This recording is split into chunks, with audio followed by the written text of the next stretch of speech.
You're listening to Living Out Loud with my mom, Michele Flamer. Yep, she's a flamer and proud of it. Get ready to learn about queers in your communities doing great things every week.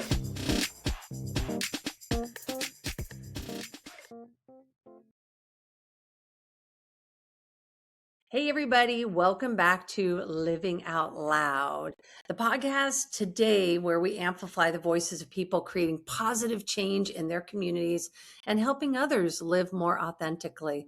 Today's guest is someone whose work immediately resonated with me the first time I discovered him on Instagram. In the pre-chat, I was thinking, I think I've been following him for like 2 years, you guys. Dr. Rick Diamond is a story healer, a speaker, a teacher, an author, and a guide who helps people uncover the stories they've unconsciously been living so they can begin creating lives rooted in purpose, authenticity, and love. What I appreciate most about Rick is that he doesn't focus on fixing people.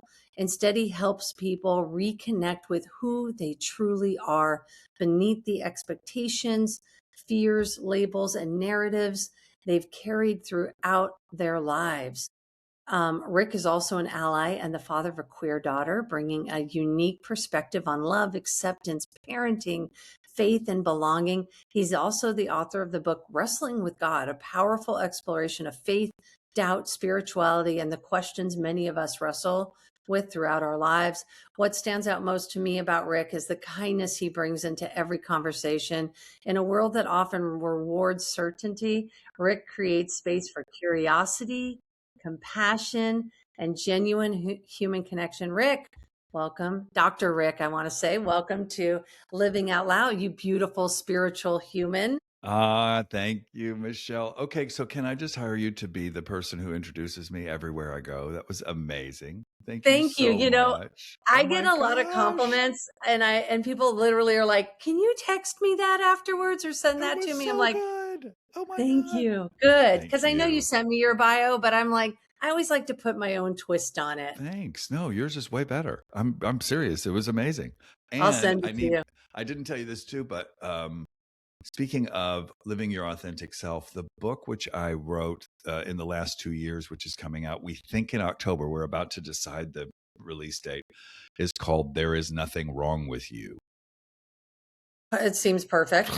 Right? I mean, Yeah. hello, to just totally track with what you were just laying out. I mean, this idea that there's something we need to fix or something wrong with us, there is nothing wrong with us except, I mean, all this story that we're all participating in that's making us all crazy and unhealthy and Exactly. hate ourselves. It's these beliefs, and you're not born into an alcoholic family to be punished. You're born into trauma or however it shows up to you to teach lessons, but all Hmm. of our lessons are rooted in love, and people just don't get it. It's like, and I just want to shake them sometimes because I'm like, you're just telling yourself these horrible Hmm. stories and it's keeping you so stuck.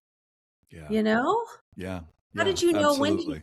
when did you realize you wanted to be a therapist, a healer? When did you when in your life did it kind of finally connect? Because one of the things that immediately drew me to your work is that you don't seem interested in like giving people more, more of this shit. You're just like, Mm-mm.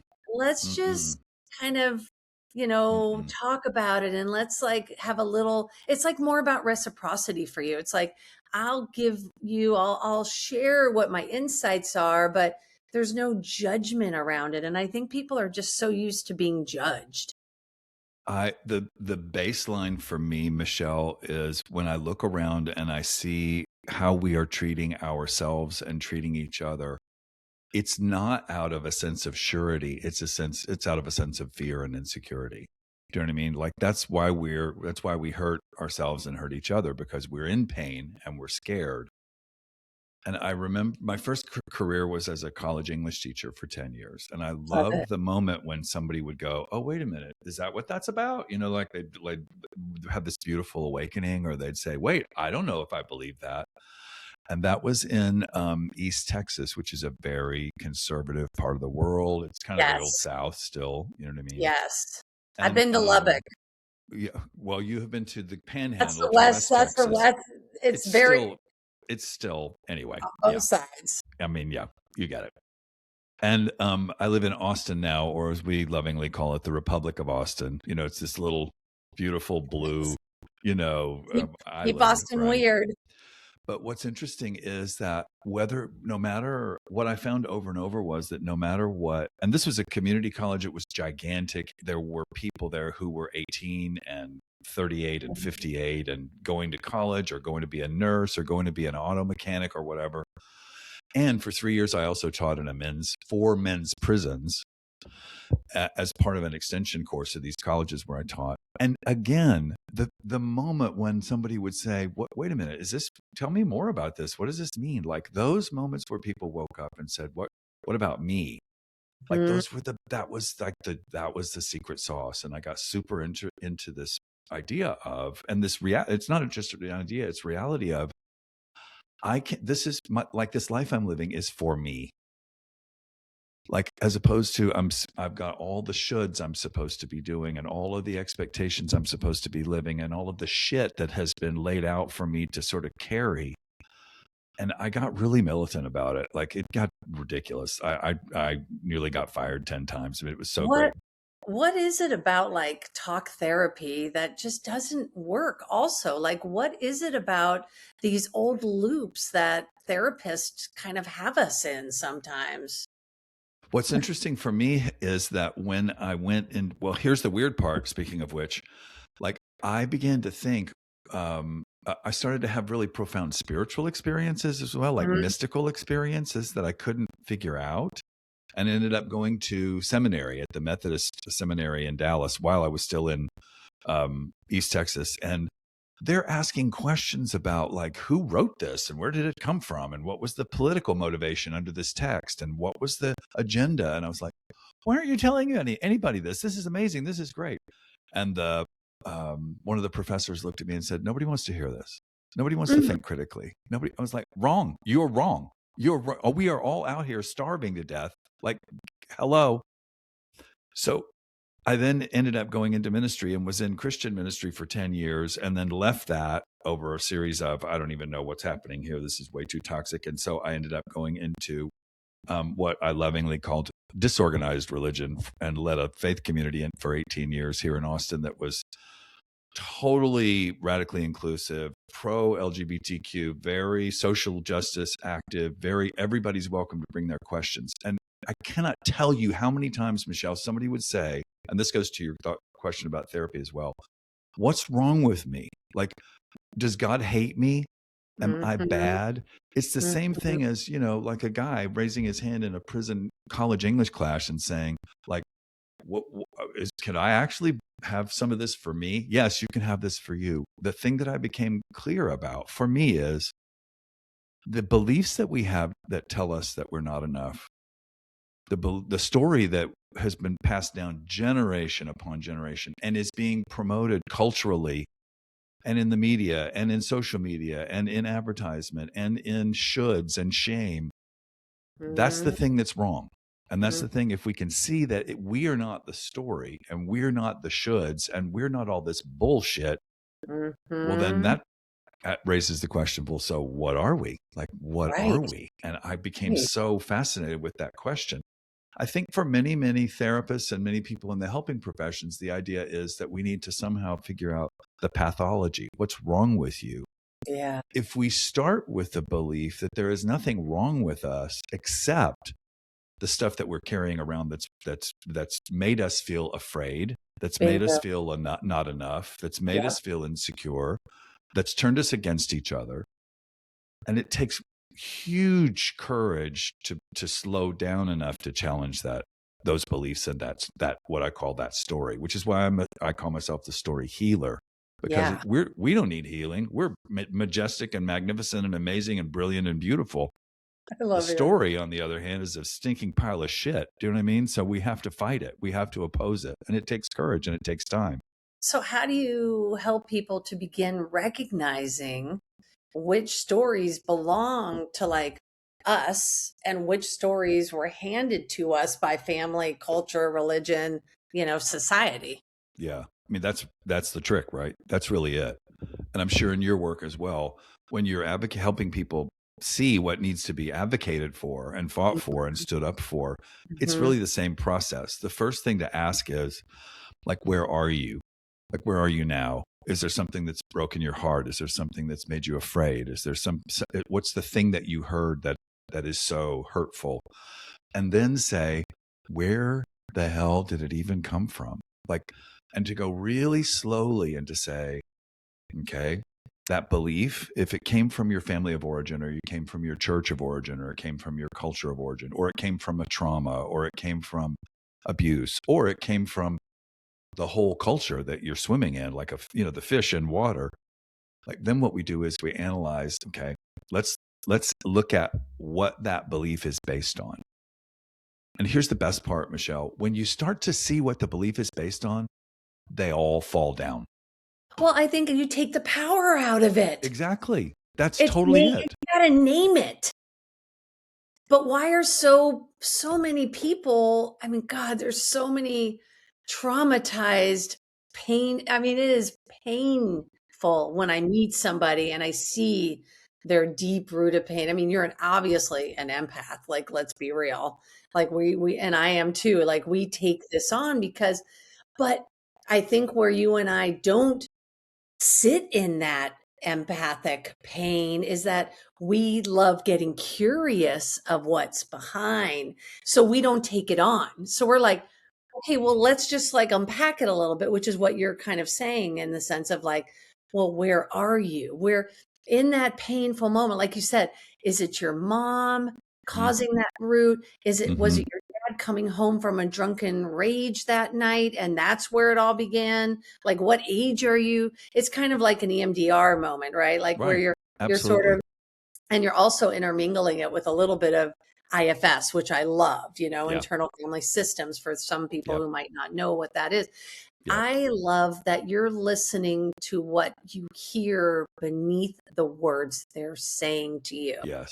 So I can be present with somebody exactly where they are and validate them exactly where they are, and not get stuck in wound worshiping. Oh God, I've never heard that term. I really like that. Right. Like, So I they're know, leading with their trauma, which I've said to friends before, but that's sort of wound worshiping. if Is I that the want same to stay thing? stuck in it, Mm, and I mean, we know that there's great power, that it's very powerful and important to say, this is how I got hurt.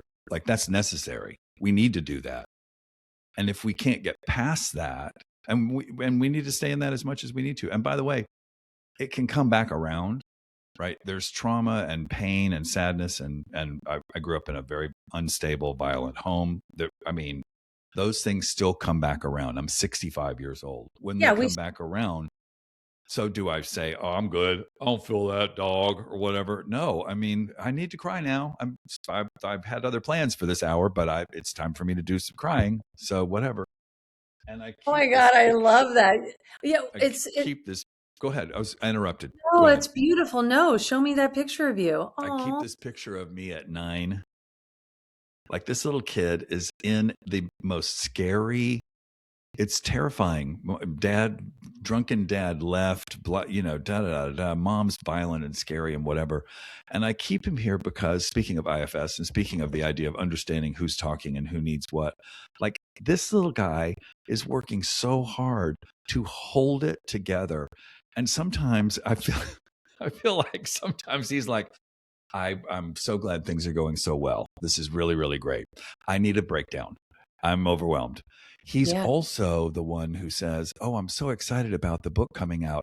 I need to go over the checklist of all the things that I need to protect you from and worry about." And right, that's within all of us. And for that's those of right. us who have had our hearts broken, or for people who are marginalized, Yeah, and who have experienced a whole lifetime of trauma and hatred and misjudgment. Some of my clients are trans men and women, and they talk about the struggle of loving themselves as they are, as opposed to this story that was imposed on them. Acknowledging the pain and being with it is absolutely necessary, and then saying, whose even was that? Like, who wrote that? What were they trying to get right. at? What was their motivation? When we see Yeah. that it's not who we are, that for me is when real progress and movement can happen, so that we can claim the real truth about who we are. Yeah, I love that. I want to urge everyone, and in that moment, I think what you're saying is, yeah, it doesn't, and I'm also all about lately trying to sort of navigate with friends and you know, when they want to talk to me and I'm happy to unpack. These are like my core friends. This is not like any acquaintance or anything. Like I know these people's story really well. And it's the fact is at the end of the day, I'm really wanting to get them to understand that even though they're kind of in this pain loop and this like sort of there, I guess it's that trauma story, right? And they can't jump out of it so quick. And I'm like, to me, it just isn't doing them any service to sit in it any longer. So I'm like, so I really do try to like get them to understand and even in the moment, just write something down that maybe takes the power out of it, just Hmm. like a Hmm. little micro power out of it. But it's just interesting how, um, I don't know, sometimes they want to just, it feels like they just want to really stay in it because it's so familiar that actually feeling peace is unfamiliar in the Oh, moment. feeling better is unfamiliar. Like Yes. that's real. That is totally Yeah. real. And the idea of the hero's journey, where the hero is invited to go on his or their transformation journey process, this movement from one way of being to another. It's scary. Like it's scary to cross that threshold into wait a minute. Well, if I'm not this, what am I? Like I don't have a map for that. Like I don't even know who that would be. There is that part of us, including the old parts of us, right? Yes. And also just our mind, because our mind is so, I'm so fascinated with how the mind processes experience. It's so either in the future predicting disaster and trying to warn us from things going bad, or it's in the past trying to figure out, what did I screw up, how did that hurt, what did I do, what do I need to do, da da da da. What do you think of like the Instagram therapy right now, like the social media therapy? Because I think you could take it either way. I think this is what I was trying to get to that there are terms right now like trigger, Hmm. glimmer, all Hmm. these attachments, like all the fawn, fight, flight, Right. like Right. freeze. There's Right. all this terminology, and I think a lot of people within that trauma response, or like I like what you said, which was what was it again? The wound, Wound worshiping. wound Hmm. worshiping, which I find very. I'm gonna like actually I want to dive that a little bit for myself, but I think it's like my partner and I. She's been through trauma. She's 7 years sober. And it's interesting because as we were getting to know each other, we're the most whole we've been in our whole life and met each other, Yeah. which is like the ideal, Yeah. right? It's great. Because we're both intentional. We talk about how our relationship needs to be, wants to Hmm. be, what's the best for us individually, together, all that sort of stuff so we can both grow and Yep. then grow also within the, the scope of our relationship, but also how we want it to feel. And I was using terms like, well, oh, did that trigger, because we have like a little term of like one, like a word that sort of says, hold on, stop, I'm feeling a certain way. Yes. Yes. Not that, Great. not about defensiveness. Like I didn't say something that triggered her into a loop, or just something popped up. She just something that maybe I said or that we're doing kind of triggered a response, but it wasn't an actual trigger. It's more like a hmm, Hmm. hmm. Like Yes. where's that showing up, right? Yes. And I think it's really fascinating when you are around people who have really done some healing, right? And they're able to articulate it in a way. And being that I'm on that receiving end of like, oh, how do I show up better for Hmm. this? And Yes. that the word trigger actually triggers a whole other response Yeah. mechanism. And Yeah. and and then so she was able to actually tell me, like, well, let me tell you what the word trigger actually signifies for me. And I was like, well, thank you. Clarity, right? Terrific. Yes. Again. Yes, the Right. clarity around it. And I don't know why people are like being on the other side of this piece of healing. Not, we're never going to be fully healed, like you said. You still have a picture, even at 60, Yep. in your 60s, Right. and as much as you've Right. worked on, we're I said, we're not freaking Buddha. We are not Buddha. No. We're not No. healed humans. And like, we just want to learn what we need to learn in this lifetime so we can come back again and do new things. Yes. I mean, that's the gig. That's why we're here.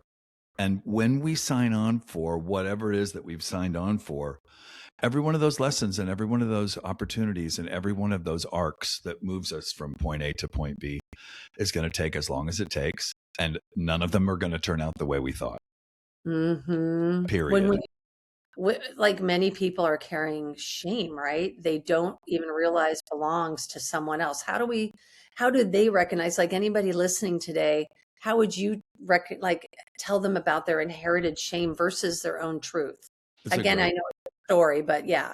no, that's great. I Okay. am convinced that no shame belongs to us. Like, I Real, don't, oh, yeah, yeah. Okay. yeah.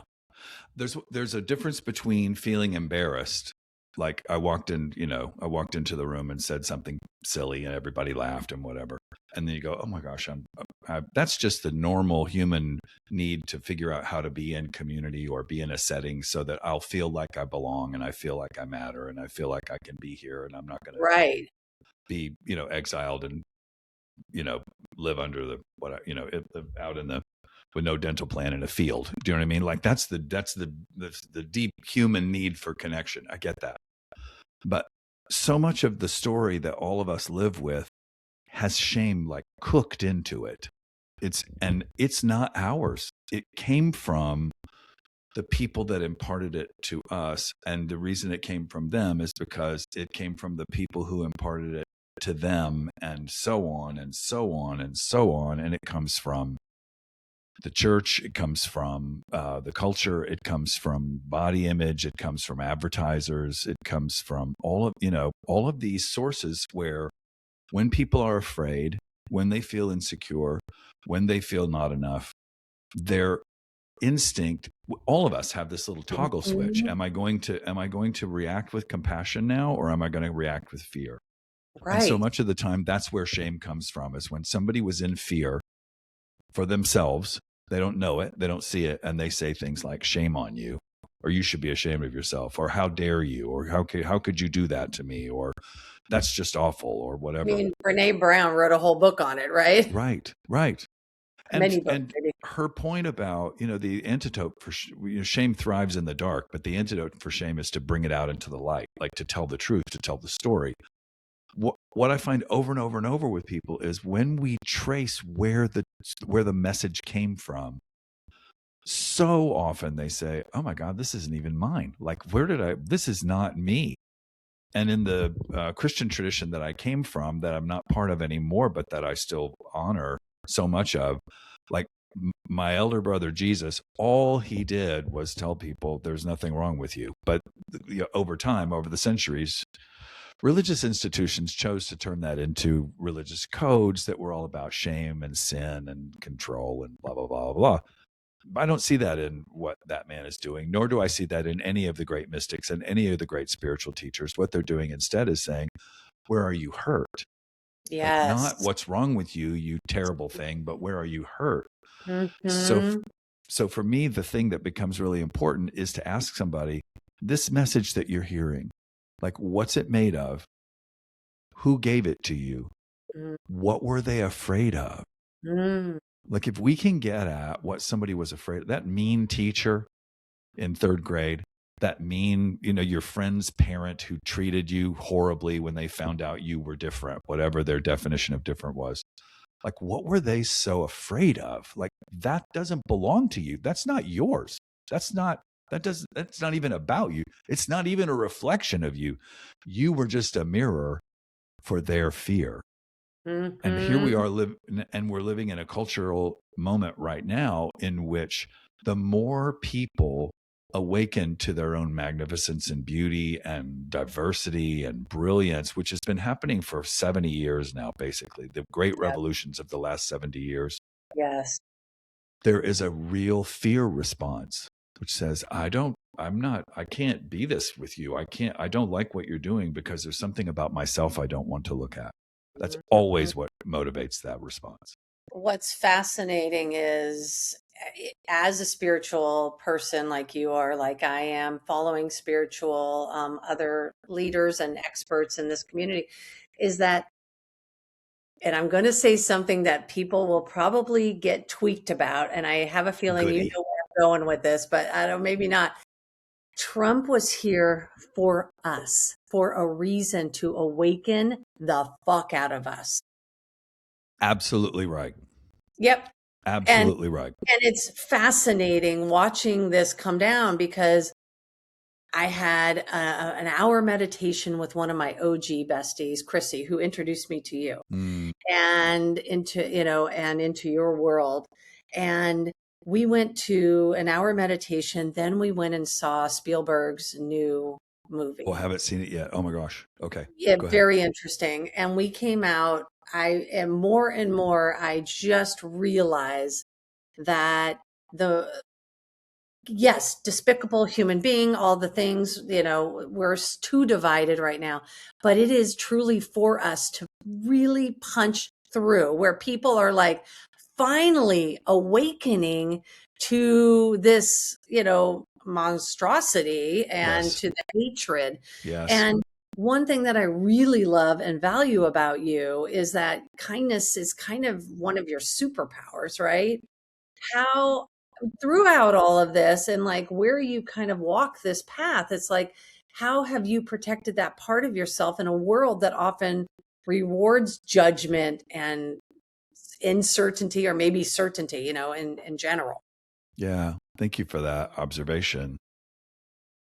I do think that Trump is here for us. I do think that the cultural and political moment that we are all experiencing is an opportunity for us to look at something that we many of us have not looked at, which is Yes. our own shadow, our own hatred, our own fear, our own prejudice. Even among the most loving, compassionate, awakened, woke, whatever, progressive people, all of us have that part of us that has hatred in it. All of us have that part of us that has resentment. All of us has each of one of us is carrying our own pain, and I'm convinced that our pain is going to continue to run things until we look at it and acknowledge it and find healing. I love the poet Robert Bly, who wrote Iron John and a bunch of other beautiful books.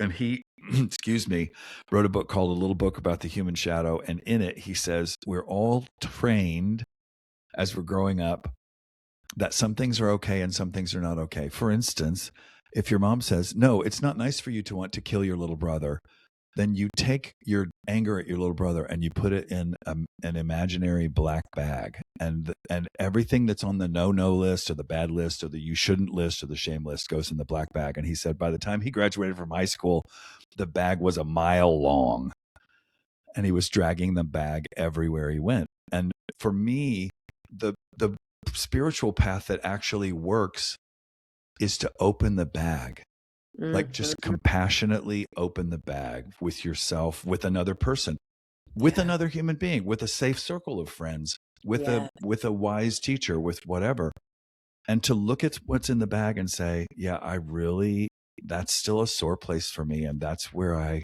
have some healing to do. Yeah. My sense of compassion and kindness and care for the people around me and this whole world, including the people that really make me like I have real righteous anger about, and that I This have is why work I to created the do. podcast because I was furious. Yeah, I it's mean, real. how else That's can I real. stand up against it but just sharing voices of people who are creating beautiful ripples in the world Yeah, that they don't want to hear from. That's like right. that's it's like I've never been that way. Like I've always been political in the sense of, yeah, Yeah, democracy and right. Right. people, like, and, it's like, and, like, yeah. But I mean, even like the Bushes of the world, like, and the Reagans, like, give me Right. one of those again. I mean, Please. like, That at would be least lovely, wouldn't it? Yeah. yeah, like back to the feeling of like you love certainty and you love clarity. I knew where those people stood.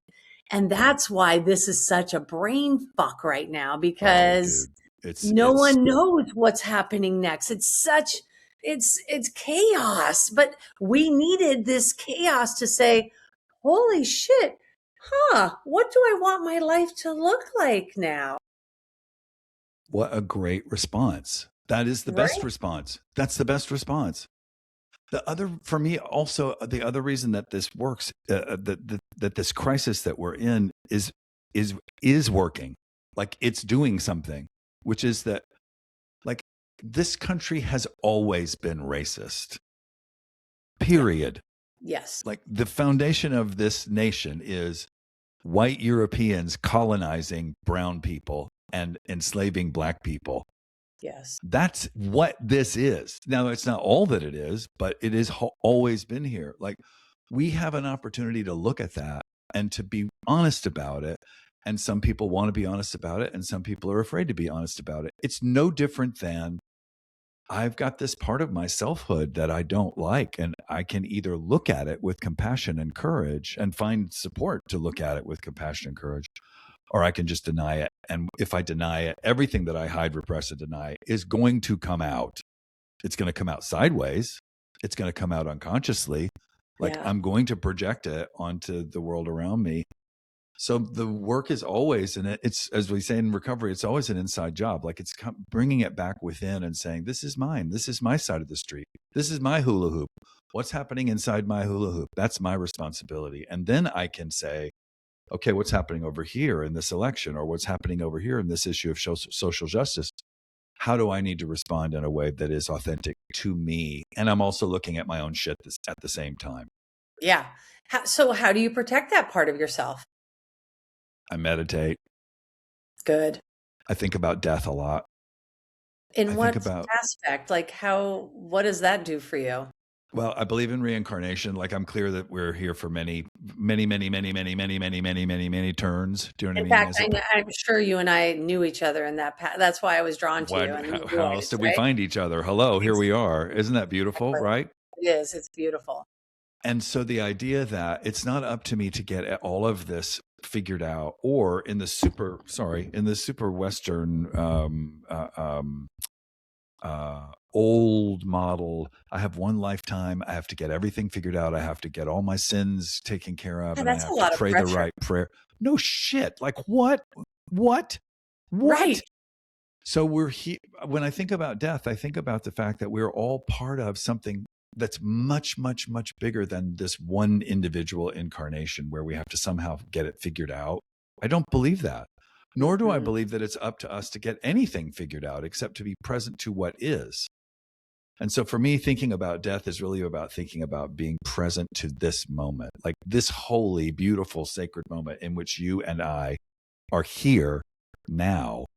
Like, that's as good as it gets, is being present now with Agreed. another human, with yourself. And then if I'm being really present with myself and just being, if anger comes up, I can say, well, hey, what's up? Like, do you have something to say right now? Like, it's not a crisis. It's not anything to fix. It's not anything to change. If sadness comes, what's the sadness about? If Mhm. another version of me, not the 9-year-old version of me, but the mad 18-year-old version of me, or the version that was miserable at 35, or the joyful me, or whatever. Like, Mhm. that poem by Rumi, this being human is a guest house. Like, Yeah. welcome everybody that comes. Just welcome everybody that comes. Yes. So that I for me is really, my practice, is just coming back in and saying, who's here? What's happening? Where are we? it's really being aware of, just your body and like how you feel and what's coming up, and getting curious again. Yeah. I think people think when I say to them, like, just get curious with that person. Because even like yesterday with work, one of my coworkers, and I work in tech, was like, well, don't you think that if I suggest this new thought around our, how we're presented on Shopify, let's just say this Hmm. is example, Yeah. don't you think they'll be a little like upset that I'm maybe stepping on toes or saying what they did was wrong? And I said, not if you come from a place of curiosity. Hey, I was looking at this, and have we ever thought about doing this? Because I saw this, and I want to give you some context. So here's this web page that I saw, and this is what I'm talking about. And if you just get curious with it softens For everything. But sure. you can learn all you need to learn in Sure. those moments. It's so Absolutely. fascinating I love just getting curious. It's the best. It's like, It is the best. It's like, I don't and know. right. What And about this? Yeah. exactly. And it can be so simple, like on a first date where someone goes, I love chocolate ice cream. And I just will say, what do you love about chocolate so much? And when did Right. you first love it? Like you can Right. have 5 questions around Right. chocolate ice cream Right. and learn a lot. Oh Well, my my gosh. dad took me before he passed, like, he passed away when I was really young. And I went with him every Saturday to have chocolate. Like, this is an example. Like, I had chocolate ice cream. And I'm like, I would just be like, wow, how beautiful. Let's have all the chocolate ice cream. Yeah. Yeah. It's like, Yeah. so when we're looking at like vulnerability, what do you think most people misunderstand about around the vulnerability, the I word think vulnerability or I being think vulnerable? I mean, I really think that most people think that vulnerability is weakness. I think that I think so too. the fear is that they're going to get hurt if they are Mhm. open. And my experience is the exact opposite, that it takes great strength and courage to be vulnerable. Yes. And you also have to just practice being vulnerable and also having a healthy energetic shield up to know what's yours and what's not yours. Again, it goes back to what we were talking about earlier. Is this story mine? Is this trauma mine? Does this pain even belong to me? Like knowing what my own reluctance is, knowing what my own trepidation is, what my own fear is, what my own joy is, like, oh my gosh, yes, more of that, please. Like, it's really about Abraham self-awareness. Hicks. I love that you Right. just said that. Yeah. More of this, please. Right. I'll Yeah. take more. Yeah, all this. Right. More. Whatever it is that's going to be for us, if we're willing to be open and Yep. allow the space, like the vulnerability does not have to mean that some people think that vulnerability is a doormat. That's not what we're Correct. talking about. Like, I'm not Mhm. abdicating my power to somebody else. I'm not giving away my selfhood to somebody else. If I'm open and allowing space between us, including quiet, like there can just be space. That's right. The retreat that I led this past weekend there were 24 of us at Ghost Ranch in northern New Mexico, which was beautiful. And it was about claiming your heart story. Like, we all have this story that our mind and the shoulds are all writing for us and the culture's writing for us. But meanwhile, there's also this beautiful story within us that, like, our soul at a deep, deep level is writing all the time. And nobody's listening because we're so, it's just so freaking loud. It's so everything. And part of the practice that we had this weekend was just to be quiet.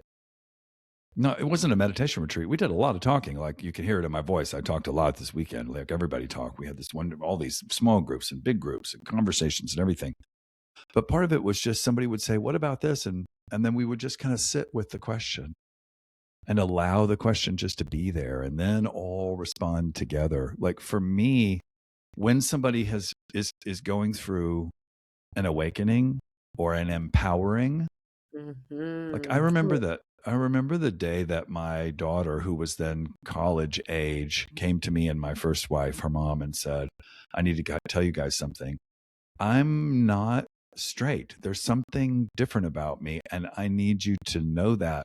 Like, the space like the energetic space in that conversation in our little dining breakfast nook was so full of possibility. Mhm. And my daughter rightly said afterward, and it went beautifully, of course, and was lovely and great. And we were so, I mean, she's amazing. She's wonderful. She's a therapist. She's got tattoos. She's a total badass. She's wonderful. Love that. And she was in a space where she was willing to be vulnerable and to open the possibility. And I know that for many of us, especially in the world that we're in, that we are perceiving around us, opening space and that kind of vulnerability, like, what if they don't get it? What if I get hurt? What if something is actually possible that could be amazing? Like, That's that right. for me is what this courage is for. That's why we're here. That's what we're here to learn. And I think if we get hurt from it, it's just data. I'm just taking data. Like, okay, so this person isn't maybe supposed to be my Bingo. safe space. Or maybe it's just that they process differently too. Mhm. So not to create a new story around that person, but to give it, because I've had friends who have come back a week later and been like, I was really thinking about, and I'm like, okay, here we are. Now Yes. we're ready to like talk. And I think, again, I think you saying, when you said it earlier, I think it's like having that courage within us. Mhm. So allow it to land and let it go where it may go at that point. You could have an immediate response, a beautiful conversation back and forth, or it could go shitty, Right. or Right. they just are kind of like, I need to process this a little bit. Okay, cool. So the part of us that's afraid, that's young, that's Yes. tender. Oh my gosh, you need time to process this. Okay, but what if that time that they need to process it it's of course it's all about them, whatever it Yes. is, Of course it is. and then we just let them do what they need to do, and they'll come back with whatever they. And by the way, not only is it not only one lifetime, right?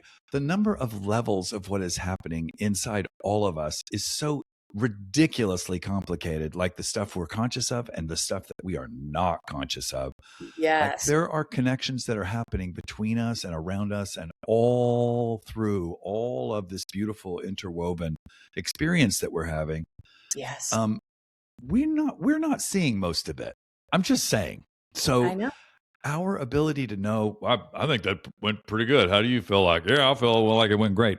That's probably not right. There's so much going on that I don't see that, and maybe there's a seed that got planted in a conversation or an interaction that's going to take a while to take root and come up. I don't later. even use age as a number. I use it as my level on earth right now. I'm on my 57th level, right? My 57 opportunity Yes. to create a new iteration of myself, right? And I think Yes. it's so beautiful when we're looking like at your book, because now that I know more of your story, it's really interesting. So like with Wrestling with God, why did you choose that title? And then like what was happening in your life that inspired it? It was funny because during that first 10 years of ministry after I left college English teaching, and I knew for myself, because of my own experiences, like the thing that was most important to me was that moment when somebody has something that really lands for them. Like, that was Mhm. what it was all about. I didn't care about doctrine or I can't remember what's the thing I heard at my first church staff meeting? Asses in pews, money in the plates, satisfied customers, or else. What? Yeah. And I thought, oh, Performative or what? okay, good to know. Good to know. Let me make a note. I'll be sure and make a note. And I was really kind of on my way out from the beginning because I could see that for me it was not aligned. And that's not true for everybody, but it was for me not quite aligned because Was I that was during the time of the mega churches that were oh yeah. popping? Oh yeah, for sure.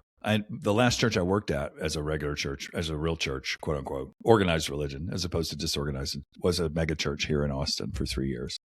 Wow. And there was a lot of talk about the very human part of us that wants to perform and wants to know we're doing good. It's very tied to ego. It's very tied to mind. I totally get it.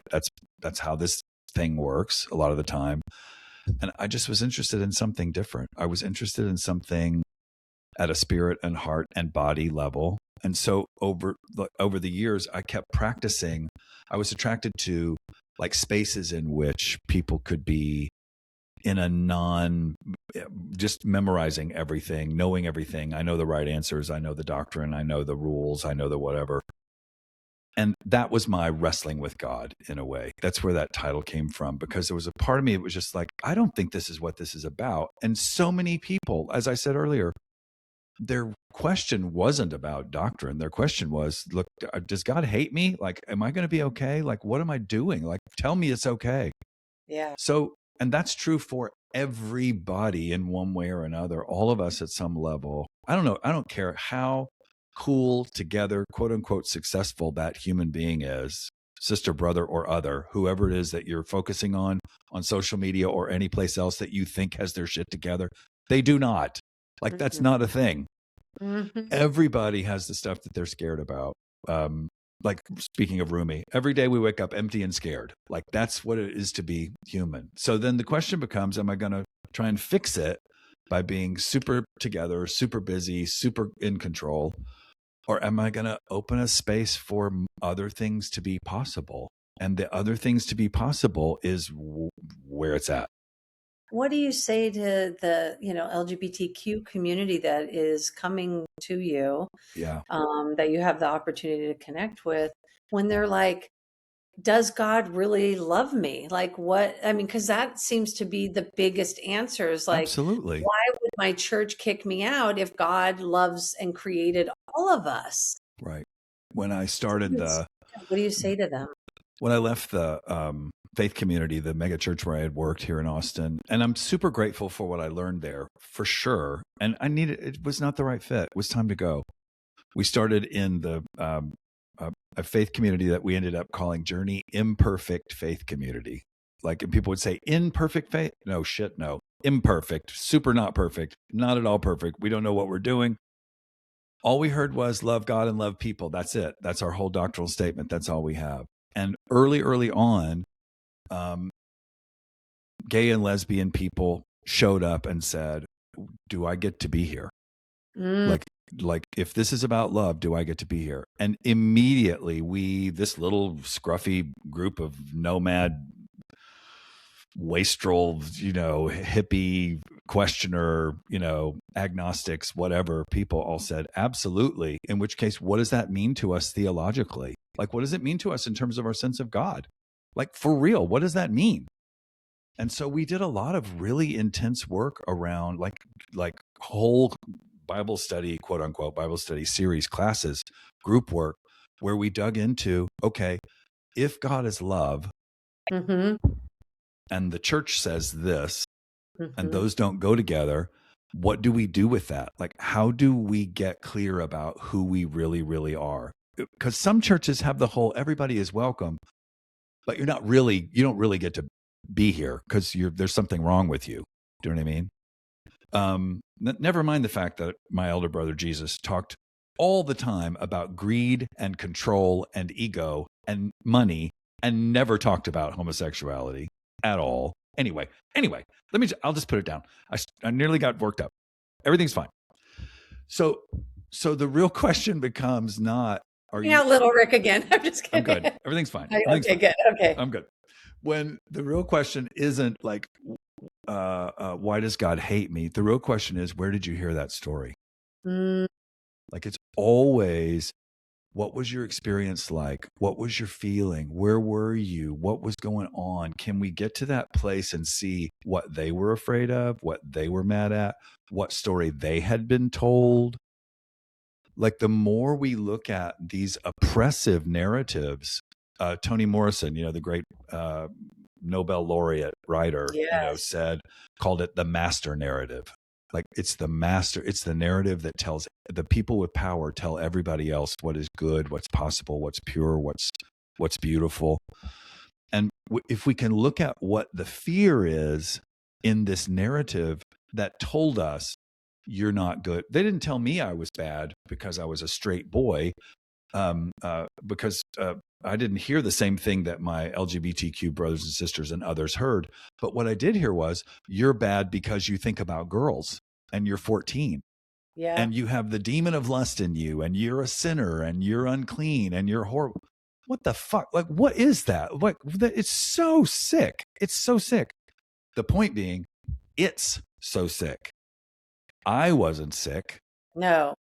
The narrative is sick. The That's narrative right. is based in fear. The narrative is based in shame. So for me, it's just case by case. Like we just sit together and I say, tell me what the story is that you heard and tell me what it felt like and tell me what you went through and where is your pain in that. And then when we see that we're not the story, like we get to take control of the narrative. No, God, I want to learn how to really, I mean, I just like, it's just, I just want more people to understand that, like from such a deep place in me. Yeah. So for someone listening today who feels stuck, disconnected, exhausted, or unsure of who they are, what's the first small invitation you'd offer them?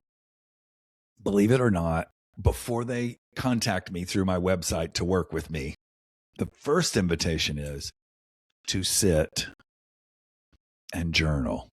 Mm-hmm. Because everybody I freaks don't out when like you say, journaling. I What do know, I I know, I do? know.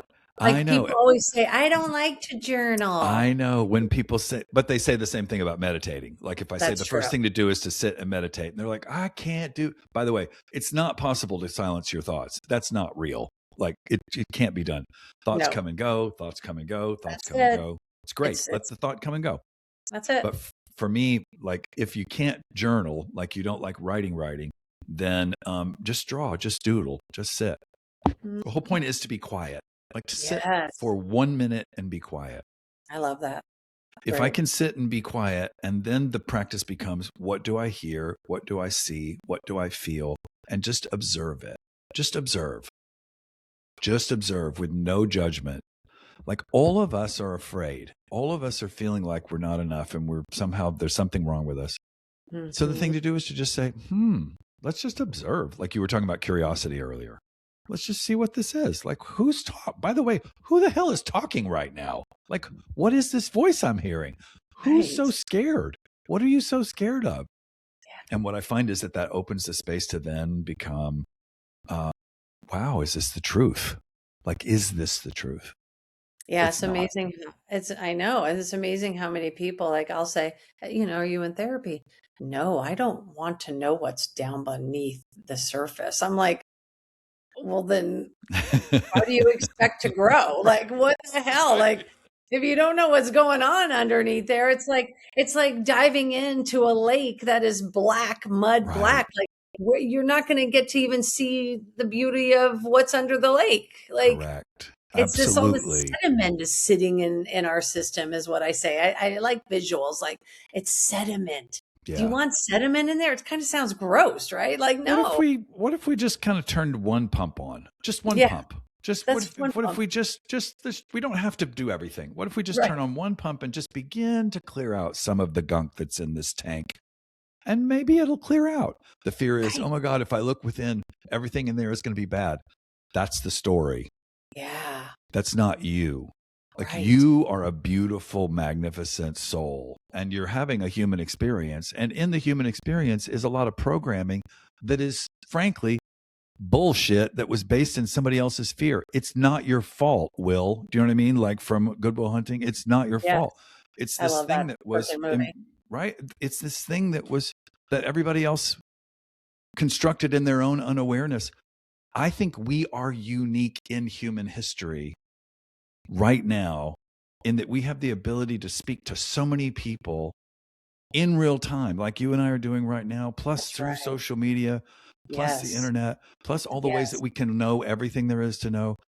And that's part of why the old system is fighting so hard because it's about to collapse under its own weight.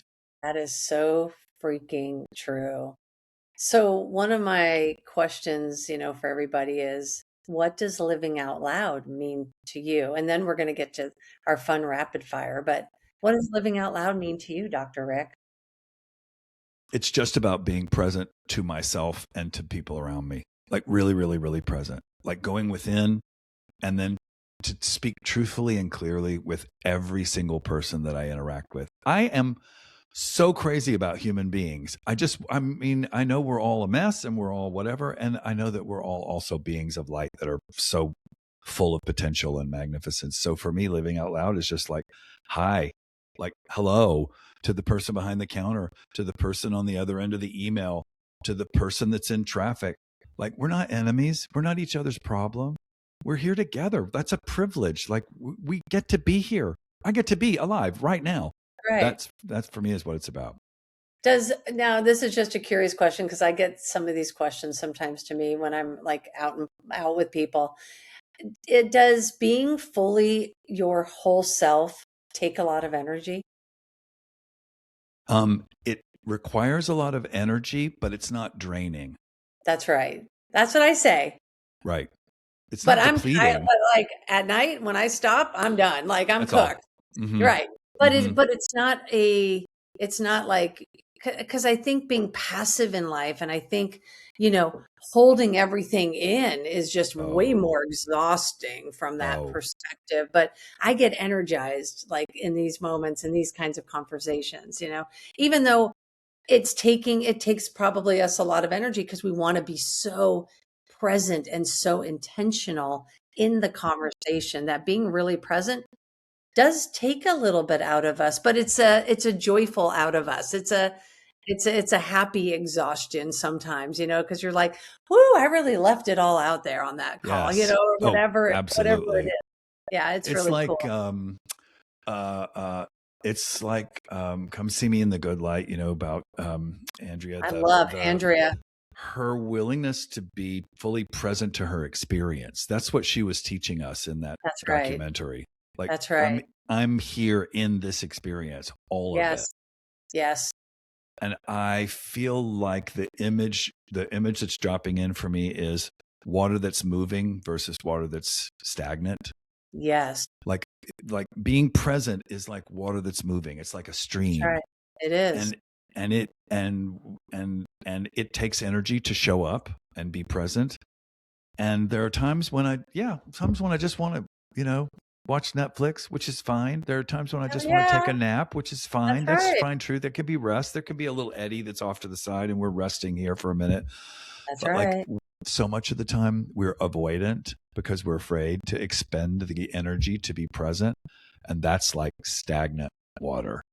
That's not, and we think that that's rest. It's not rest. It's very draining. It's very depleting to be in that stuck place. So I I'm not agree. for it. Yeah, I'm not for that either. All right. So one word with the rapid fire, one word your daughter would use to describe you. Sweet. I would say that too. Sunrise or sunsets? Sunrise. Me too. What time do you get up in the morning? 5:30. Do you have a morning routine? The cat walks on my face.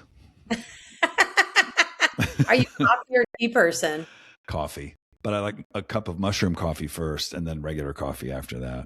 That's good stuff. And then lots and lots of water. Water. Yes. Yeah. Yeah. Well, you like to walk, I have a feeling. Mm-hmm. Yeah. Yeah. I you like love to be walking. like Yeah. I do. I love, you're doing your videos and you're outside and I'm trying to like look around you and see what's going on. But, I try and pick different places in the neighborhood, I know. to break it up a little bit. It's The fantastic. dog, Molly, our doodle, has to be walked. Hello. It's a joy. I'm going to go walk the dog. Why not? So are you walking the dog and doing the videos? Or are you doing Every the video? time. I love that. Unless I do I'm that. sitting, like if I'm sitting in the house Yes. or sitting in the back porch or something like that. Yeah. But the rest of the time, yeah. And Molly's great. She's just looking around, doing her thing, whatever. Yeah. Absolutely. A book everyone you feel should read at least once.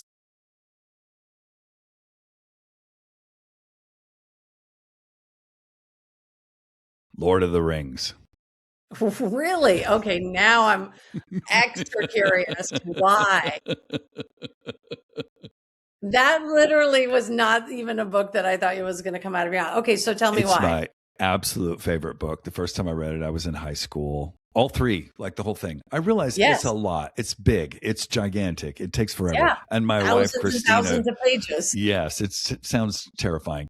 My wife, Christina Wisdom, tried to read it last year, and she was just like, man, it's 300 pages. We're not even out of the shower yet. I'm just going to watch the movie. Like, what are we doing? But it's a book that's about the idea of having courage and showing up in your life and being willing to put it all out there and it has so much wisdom and it's so it's almost 100 years ago that book came out, and in the 50s, 75 years ago. And the thing that he was dealing with and was facing was the aftermath of World War I and World War II. Like, it's the same questions about everything going to shit and looking like disaster and tyranny and smallness, and it's about courage. So yeah, I like that's what that. I go with. Yeah. A belief you've completely changed your mind about. That God is a man in the sky. I love that answer. Oh my God, that's so good. And then the last one, what's something you're still learning about yourself? Magnificence. Well, that's perfect. Dr. Rick, thank you so much for being with us today. Thank you for accepting my invitation. And I am so beyond grateful to know you in this life again. Me too, Michele. Thank you so much for the invitation. This was an absolute delight. Thank you for the work you are doing. Thank you for the rainbow and the light and the beauty and the courage. It matters. And we don't even see yet how it matters. But I promise you, the work you are doing is making this experience better and different for many, many people. And the ripples go on and on and on. So I honor you. As you know, and thank you. As you know, like, our purposes come slowly. But once we are aware of what the purposes are, you almost can't stay quiet anymore. You can't stay stagnant. You must continue on, and you find new ways to share in that purpose. But it's almost like every morning, I think you and I are cut from very similar cloths. I'm from a Jewish cloth, this life, right? You're from that Christianity cloth, and now we're creating that interspiritual Buddhist, that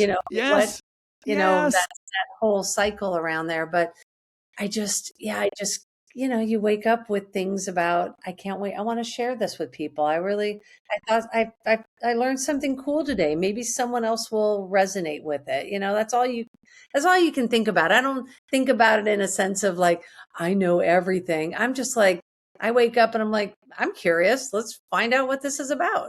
Yeah. Hey, this is cool. Let's find out some more. Let's share some more. Exactly right. Have you guys thought about this? Have you guys thought about this? Then the next thing you know, we're all just in a big garden together. It's beautiful. Well, next time I'm in Austin, we definitely have to have coffee. Yes, please. Mushroom or not. Yeah. Whatever. All of the above. Yes, we'll be here. I appreciate you so much. And I will share everything. They can find you. Tell everybody where they can find you on Instagram. My website and Instagram are the same. It's Dr. Rick Diamond. So my website is drrickdiamond.com, and my handle on all the socials is Dr. Rick Diamond. Perfect. Well, thank you, sir. So much. This was amazing. amazing. So much. Say hi to your daughter for me. And happy to. Thank you. And we'll talk soon. All right. Thanks. If you liked this episode, please hit the follow button, and remember, sharing is caring. Until next week, stay proud, stay loud.